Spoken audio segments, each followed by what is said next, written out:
Okay, ladies and gentlemen, today we're going to be predicting the rest of the season for every single team in the NBA. Yes, all 30 teams in the NBA, we're going to be predicting the rest of their season, maybe even picking into their offseason just a little bit on some big names that could be moved. And I necessarily won't be doing the predicting. I'm going to be reading the Bleacher Report article and seeing if I agree with most. Now, if you guys watched my last video, you guys know I didn't love the last Bleacher Report article with them talking about the mock draft. I think there were a lot of very unusual picks, a lot of really bad picks in my opinion. So we're going to look at this article and we're going to see what happens. This second nature, putting belt to the paper. These lines gon' shake pavement like Lucas trade to the Lakers. A fine bitch taker, we riding waves in Jamaica. I put my chin to the sky and give thanks that I'm not a hater.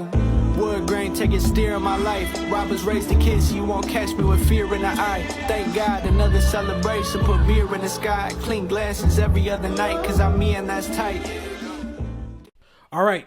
Predictions for every NBA team after the 2025 NBA trade deadline. We're going to be going 1 through 30. I think these are alphabetical order based on cities. So let's just take a look. Let's dive right in. Atlanta Hawks. This is Trae Young's last run with the franchise. To be completely honest, I thought this was crazy after the start of the season. It really looked like Atlanta was going towards building the better roster around Trae, having a point of attack defender in Dyson Daniels, with Jalen Johnson taking the leap that he's taken with his rebounding, his playmaking, his transition play, him playing in the dunker spot, him playing in the pick and roll, him being able to be a league average shooter from open threes or just a decent shooter, somebody that you may think twice about leaving open. But after the trade deadline, Jalen Johnson is now missing the rest of the season. They decided to get worse, which is trading DeAndre Hunter after having a career season with them. This would look like a move, or this trade deadline looked like they were gearing towards a future without Trae Young. And if they were going to gear towards a future without Trae Young, you would have traded at Trae Young to the San Antonio Spurs and got your picks back earlier. Maybe San Antonio just did not want Trae Young because of the size and the inefficient shooting and the bad shot selection. But I definitely would try to see what's on the market for Trae Young and try to avoid just losing him in free agency, because I do think Trae Young has been one of those superstars in the NBA that just has not had the best team built around him in his tenure with the Atlanta Hawks. And I do think if he was contending for more playoff runs, he would be an all-star more than he would actually be. I think Trae Young is one of the better floor raisers in the NBA as an offensive player. He's one of the best passers in the league. He's one of the best playmakers in the league. He's one of the best pick and roll operators in the league. He's spoon feeding this really bad offense really good looks. He spoon feeds Zachary Reese-Sachet, spoon feeds Double O, he spoon feeds Clint Capella, and he's just not getting that respect. He's not getting that respect. So in my opinion, I would love to see Trae Young go somewhere else. Would I put my money on it? No, because Trae Young is just not a point guard that you're going to see. Trae Young is just not that point guard that you come about daily. Like, he doesn't come around often. So I don't know. And especially since they don't have their picks, I don't know if they would really move off of Trae Young. But if they get the right offer, I wouldn't slip on it. Boston Celtics sleepwalk to the number 2 seed. Yeah, I don't know if I'm as confident in the Boston Celtics going back to back as I was to start the season. I definitely thought Boston would go back to back, but OKC just has this real, they have this real way of just shutting teams down, and like OKC is very liable to make sure their opposing offense just has a really bad quarter, and OKC really pounces on things like that. And I think that could be a really bad matchup for Boston, who already have a very, very tough shot diet to live on. I mean, they have been living on it, but a bad quarter from them, I don't know how much they can necessarily come back, but especially against an elite defense like OKC. But I don't know, man. I think Derek White and Jaylen Brown have been getting the ball a lot more recently, whether it's in pick and roll, whether it's isolation. Jaylen Brown has been attacking mismatches a lot more this season than he has last season. His time of possession has gone up. I don't have the exact numbers with me, but his time of possession has gone up a lot, and he's also been getting a lot of turnovers. I don't know if I love Jaylen Brown having the ball in his hands the most and Jason Tatum being off the ball a lot more. I would definitely love Jason Tatum to have the ball a lot more.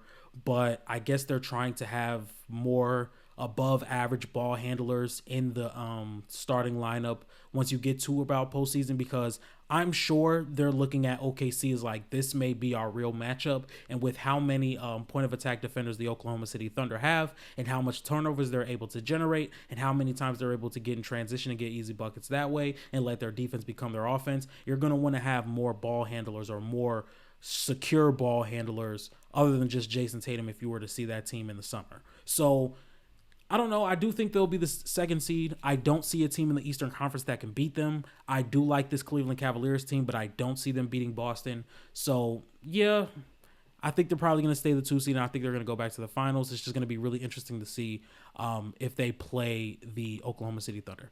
Brooklyn Nets, a lot of injury management days. Yeah, Brooklyn, at first I was kind of upset that they didn't trade any of their assets. To be completely honest, it wasn't me being upset with them. It was just me being a fan and just being like, I want to see more players get moved. I want to see Cam Johnson go to another team. But I definitely think they could probably get a better trade offer if they were to wait during the offseason. And to be completely fair, I'm sure a lot of teams are looking at Cam Johnson's efficiency and volume and saying, I don't necessarily know if he costs that much for real. Like, this could be an outlier season where he's averaging 19 points per game on 66% true shooting. He's been a phenomenal three-point shooter, which he always has been, and he's a solid defender to where you can keep him on the floor. I don't necessarily know if teams are looking at that and being like, this is exactly what we're going to get. So this could be an outlier. Maybe in the offseason, that trade, that Heat goes down.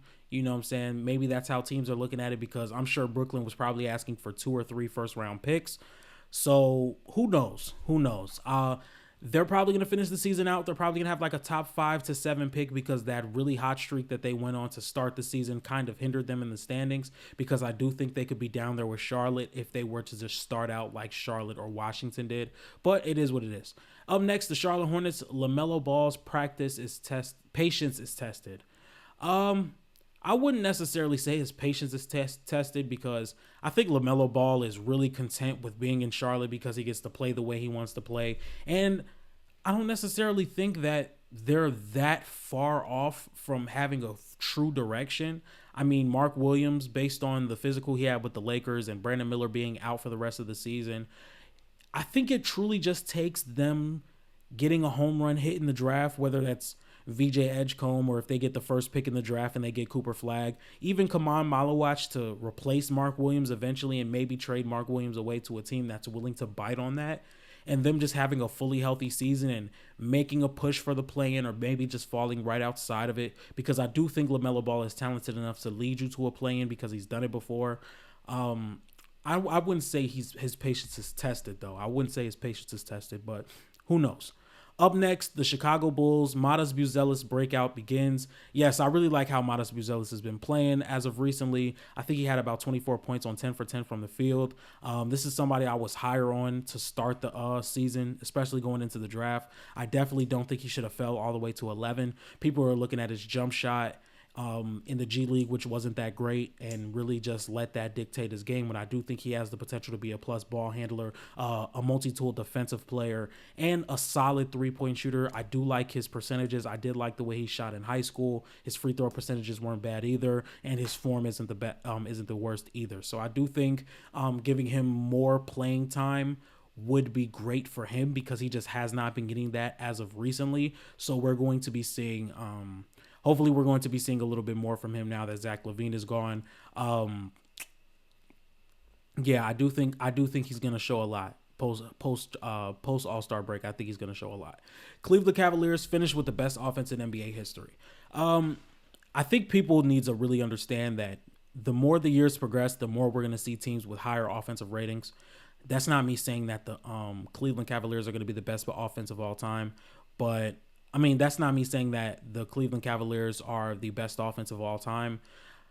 I don't think if we look at all these offenses that we've looked at relative to their era, Cleveland probably wouldn't crack the top 5 in all-time offenses. You have the Golden State offense. You have the Phoenix offense with the Nash era. You have the Houston Rockets offense. I think Denver has a case to be one of the better offenses of all time. I think Boston last year has one of the cases to be the better offenses of all time. There's just a lot of really good offenses that we've seen. But per numbers, per offensive rating, those things tend to go up every single season. So I wouldn't say they're the best offense in NBA history, but by the numbers, technically they are the best.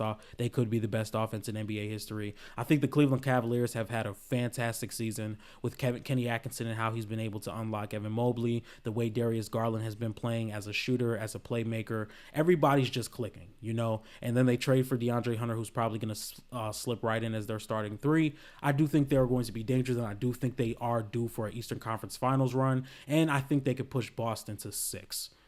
As for the Dallas Mavericks, survive regular season, die in the playoffs.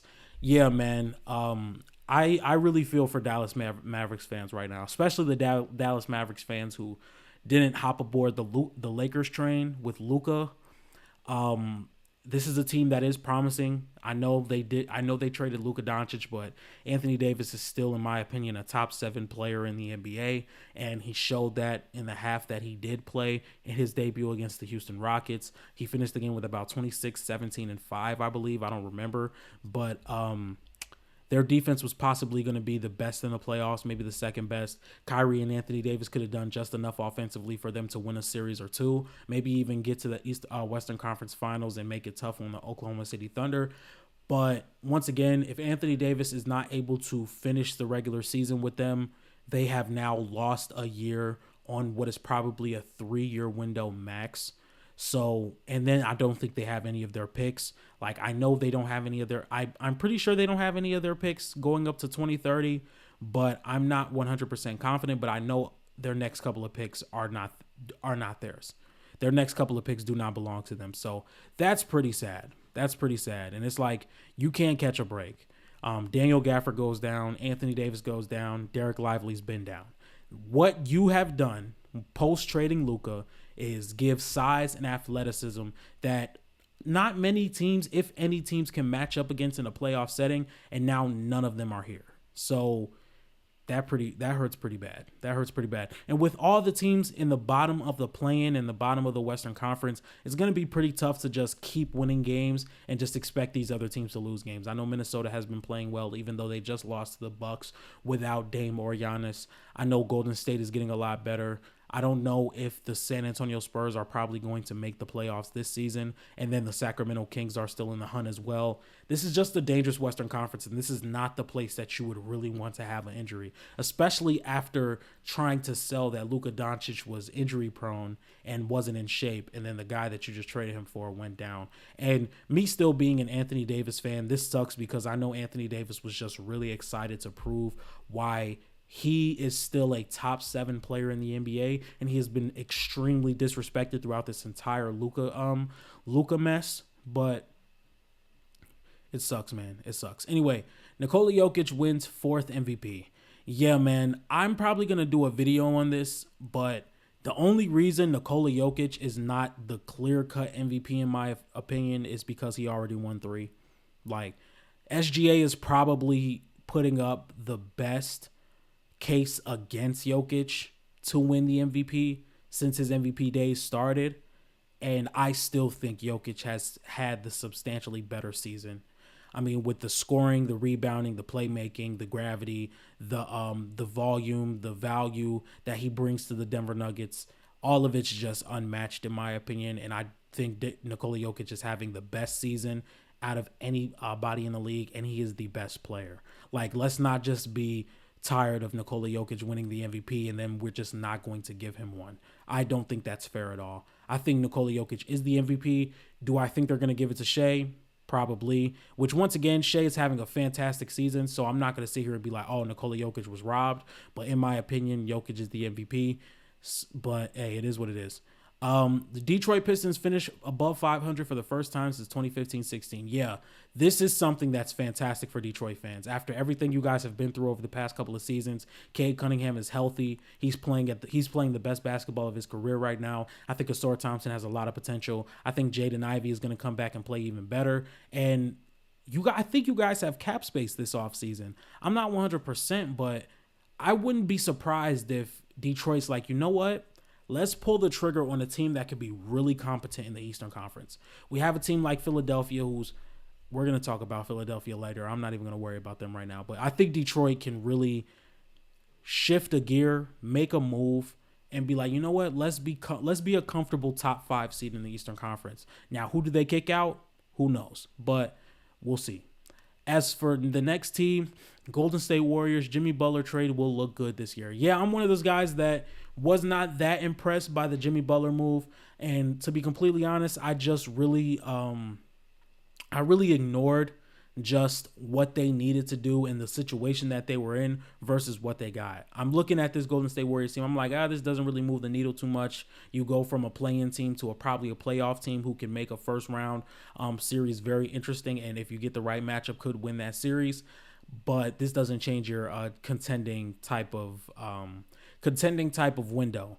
But I was not really looking at the option that, you know what, maybe they're okay with not being the best team in the West. Maybe they're okay not being one of the championship contenders. Maybe they're okay with just Steph having a chance in the playoffs. You know, Steph having a chance to upset one of these teams at the top mark of the Western Conference. Steph having a chance to perform in the playoffs. And Jimmy Butler gives them a chance to do that. And I completely ignored that. You know, watching a couple of these games, I think Jimmy Butler has been great. He's been getting to the free throw line. He's been a great roamer in defense. Him and Draymond are going to be great in a playoff scenario. And I think Steph having Jimmy Butler now has brought that type of energy that Steph has not really had all season.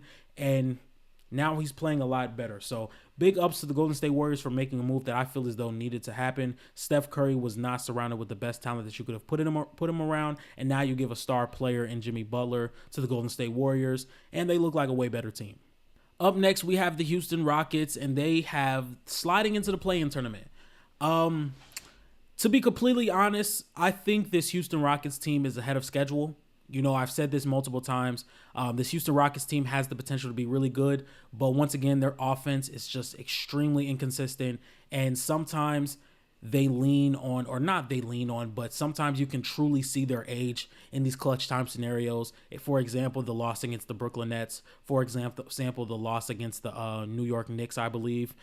Yeah, their age just shows a lot. You know, sometimes Jalen Green can shoot you out of games. Sometimes Alperen Sengun's inefficiencies around the rim could really kill you. And Amen Thompson is just not there to be an initiator for an offense. I think this is more about developing more than it is trying to win.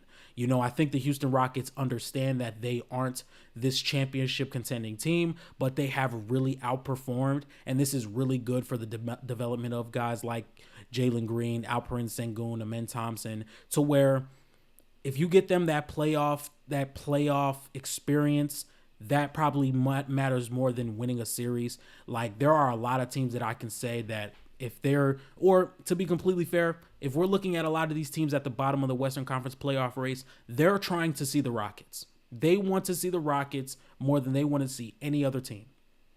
If you're looking at teams like the Clippers, like the Mavericks, like the Warriors, like the Kings, like the Timberwolves, they're eyeing the Houston Rockets more than they're eyeing the Nuggets, the Thunder, the Lakers, you know, and other teams. So I think the Rockets are ahead of schedule, and I still do think their defense can win them a lot of games. But if that offense isn't doing enough for them to win those games, then there is a world where they can slide out of the out of playoff contention and slide into the play-in tournament, just because this is a really tight Western Conference and they have been losing a lot of games as of recently. But once again, I don't think this is something where it's like, oh my God, what's going on with Houston? I just think that they're a little bit ahead of schedule, and them falling to the play-in where we originally had them predicted as a play-in or just outside the play-in type of team, I don't think that's the worst thing in the world.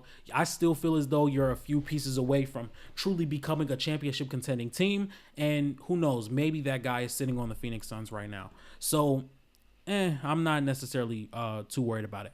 As for the Indiana Pacers, a healthy core gets home court advantage. Yeah, I was a guy that had the Indiana Pacers predicted to be a top 4 seed in the Eastern Conference. They have been playing a lot better. Pascal Siakam has been phenomenal. Tyrese Halliburton has been really inconsistent this year, but he has been playing a lot better than he did to start the year. To start the year, it looked really ugly, and he's going to be on starting 5 this offseason, so it's going to be very interesting to see what he has to say about it. But Indiana has been great. I think their defense can be very inconsistent, but I do think they can lock in certain moments of the game to where they can be solid and win games. But I don't necessarily see them getting to an Eastern Conference Finals again. And to be completely honest, depending on who they see, I don't think they can make it to the second round either. I know this to start the season, I said they could beat the Bucks. I don't necessarily know how confident I am in them beating the Bucks, but really good team. I don't know how they move forward from here, but I think they're going to be a really good team for the foreseeable future. Up next, the Los Angeles Clippers. Ty Lue revives Ben Simmons' career. I don't necessarily love the fit with Los Angeles with Ben Simmons. He's another ball-dominant type of player. He doesn't really move too much off ball, and if you're playing with James Harden or if you're going to be on the floor with James Harden, you're probably going to want to be a guy that's more aggressive as a scorer instead of being somebody that passes first. It doesn't really look to score at all. I think they're probably going to run him in some small ball lineups. He's probably going to take Drew Eubanks minutes as the backup 5 to where he could be a pick and roll candidate for Norman Powell and then be a playmaker for Norman Powell because Norman Powell works best off ball. I could see a world where that happens, but I do think Ben Simmons, for the money that he is making now, is going to be a very good contributor to this team. I just don't necessarily love the fit, and I would have loved him a lot of other places. But Ben Simmons is still a really good player, and I think him in LA could possibly rejuvenate some of his value. Up next, the Los Angeles Lakers. LeBron James brings out the best in Luka. That was one of the things I was saying about Luka Doncic. A lot of people were saying Luka Doncic isn't that motivated to be in shape, this, that, and the third. Well, I do think he has one of the best players that you can learn off of to be in shape and to be extremely hungry, to be extremely disciplined. I think LeBron James is one of those guys. I'm not going to spend too much time on the Lakers. It's like we've been talking about the Lakers so much on this channel lately. As for the Memphis Grizzlies, they finally get some respect. I don't think the narrative around Memphis has really changed. Yes, they're still a really good team. They are still a really good team. But just like how I was saying earlier, where Houston is one of those teams where it's like, if we can get them, we can possibly get out the first round. I think Memphis is the team right after Houston. I love everything Memphis is doing in the regular season. Jaren Jackson is probably going to be an All-NBA caliber, All-NBA type of player this season. He's probably going to have an All-NBA selection, as I'm trying to say. But if I'm Golden State, if I'm Dallas, if I'm San Antonio, or if I'm Sacramento, or if I'm Minnesota, if I can't get Houston, I want Memphis. Ja Morant has been really inconsistent as a scorer this season. Now, I know the scheme isn't necessarily helping him at that either, and I know their half-court offense has gotten a lot better this season, but I don't know if I trust it in the playoffs. I don't think Jaren Jackson can give you the volume to be a number one offensively, and that's the concern. I think the guy that can give you the volume to be a number one type of option this season, and this guy right here has been really inconsistent. I don't know if you're just going to want to build a scheme around him immediately once the playoffs start when they haven't been having that type of scheme all season. I don't know. I still don't trust their half court. Now, I could be wrong, but Kel'el Ware makes late run at Rookie of the Year. Yeah, he's been phenomenal this season. He's been phenomenal as a shot blocker, his touch around the rim, being a lob threat, and he's moved Bam to the floor. So that's fantastic. That's fantastic. Up next, Kyle Kuzma isn't enough to make a title run. I think Kyle Kuzma's having the worst season of his career, in my opinion. Do I think he's as bad as he's been playing this season? No. Do I think the Bucks should have traded Middleton for him? No. I can maybe understand maybe Chris Middleton is just you know what? He's not necessarily been the most healthy guy to keep around if we're trying to make a run, but I don't think Kyle Kuzma was the fix. I definitely think you should have just went more athletic. If you were going to trade Chris Middleton, it should have been somebody that was just more athletic, but it is what it is. Up next, Rob Dillingham helps save the season. I still think the Minnesota Timberwolves are cooked. For this season, I don't necessarily think Rob Dillingham is the reason they're playing better. I think Ant has had more spacing with Naz Reid being in the lineup, and I think Julius Randle is just a negative for this team. Up next, Zion Williamson plays his last game with the franchise. Just a hint, I've kind of started doing 2K videos on this channel. We're going to be getting more of those, even though the first video didn't do that great. To be completely honest, it was just a quick video I put out to see how it will look. But I don't think Zion Williamson is getting traded. And the reason I brought up the 2K thing is because I'm thinking about using this team as my first franchise team, because I think Zion has looked really good this season. And I definitely think that New Orleans is probably going to try and hold on to him. Pray that they can get a top 3 pick or top 5 pick in this draft. Draft somebody. You still have a lot of tradable assets in CJ McCollum and DeJounte Murray. You have Herb Jones, who in my opinion is one of the better perimeter defenders in the league. Trey Murphy has really made a jump this season as a ball handler, as a three-point shooter, attacking the rim a lot more. I still think you have something. And Yves Missi has been great defensively. So you have something here. And I think you keep building on it. As for the Knicks, big lineups are unleashed. Yeah, this is great. This is great for New York. Up next, the Oklahoma City Thunder breaks franchise win record. What's their franchise win record? 64 victories. Yeah, they're going to break that. They're probably going to be like 68-14 this season. What are they? They're like 44-10.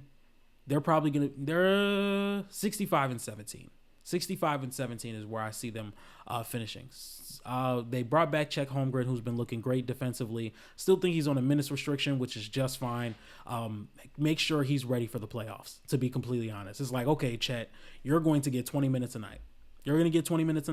And then towards the last couple of weeks, we're going to ramp you up to about 29 to 35 minutes a night. If that's, I don't necessarily know the minutes, but I would just keep Chet on cruise control. And then the more we get to the playoffs is the more it's going to start to rise. The more we get to the playoffs is the more we're going to start to rise, because he's not necessarily making them so much better to the point where they already are. Like, I know the value of Chet Holmgren. He's one of the best defenders in basketball, but he's not really raising the win-loss column in the regular season. Like, this team is still going out and winning games. So I don't know. I think you just keep Chet on cruise control until the playoffs start. Up next, regret not trading for a true point guard. The thing is, I think both of their forwards are above average passers. Like, I don't necessarily think that they need a point guard. Like, people always look at the Magic and be like, oh, they need a true point guard. Paolo Banchero and Franz Wagner are some of the best passing forwards in the league. Like, Paolo Banchero has not been able to make these really good reads is because his ball handling is just not the best. And once again, I'm going to keep defending Paolo because he's one of my favorite players. I think the way Paolo has been playing to start the season was phenomenal. I was here for it. I was begging for it. And coming back, he just has not looked great. He's still leaning on those mid-range shots, those tough mid-range shots. He's having a struggle of really creating and getting to the rim. And I think the main problem it is, for me at least, is he's being put in a bad position to start his possession. He's catching the ball on the wing at the three-point line. No, get Paolo Banchero inside the arc, get him around the elbow, around the free throw line, so he can limit his dribbles, and his moves, his one dribble moves can be a lot more effective getting to the rim.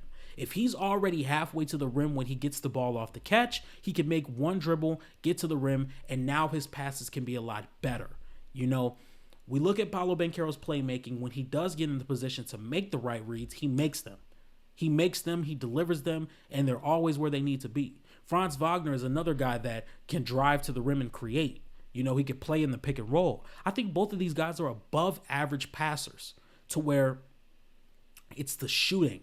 That's all they need. I don't think they need a true point guard. I don't think they need somebody who's going to come in and average 9 assists. Up next, Tyrese Maxey carries them to a playoff berth. I think the Sixers are cooked this season. Paul George has been awful. Joel Embiid has been in and out of the lineup. Tyrese Maxey has gotten a lot better since the season started because it was just really him playing by himself and just forcing a lot of shots. Like, he was averaging 29 on 30 shots. You know, that's me exaggerating. As for the Phoenix Suns, Kevin Durant plays his last games with the franchise. Yeah, it's going to be very interesting to see where Kevin Durant goes, because I've already seen some reports saying that Phoenix was going to be looking towards trading Kevin Durant and Devin Booker if they don't get Jimmy Butler. They struck out on Jimmy Butler because they decided to trade for Bradley Beal, who has a no trade clause. He's held that whole thing up. So it looks like Kevin Durant's going to be on the move. Where is he going to go? That's going to be really interesting to find out. Very interesting. Up next, Portland Trailblazers make a late season run at the play-in tournament. They better not do that. It's good to see them winning, but let's get back in that loss column and let's go get another guy. Let's go get another guy. There's no need to go in a play-in push. No need. Up next, Sacramento Kings finish as a bottom 5 seed in the West. Bottom 5 would be outside of the play-in tournament. Who is the team? Well, I think if Zach LaVine figures it out with this offense, they're going to be good enough to make the play-in. Like, to be completely honest, I don't think the Spurs are about to make this late historic run to be in the play-in. I think they're already 3 games back. I think the Spurs are like, you know what? We got our guy. He knows he wants to come here, and our championship window is wide open because it hasn't even opened yet. Like, our championship window hasn't even opened yet. Let's use these 2 lottery picks and our other assets. If you want to trade Devin Vassell, whatever you want to do, next year is going to be the year where the Spurs are really contending. I think the Kings are going to make the play-in. Up next, Stephon Castle wins Rookie of the Year. He probably is. This video is not coming out this video is coming out on Saturday. Yeah, so we just watched the Rising Stars game, and Stephon Castle won the Rising Stars MVP. He looked really good, so that's great. Toronto Raptors win too many games to get a top 5 pick. Is Brandon Ingram not coming back this season? Like, I'm not updated on that. But I still think they're going to lose games. So I hope they get a top 5 pick, and I hope they get Kaman Malak, hopefully.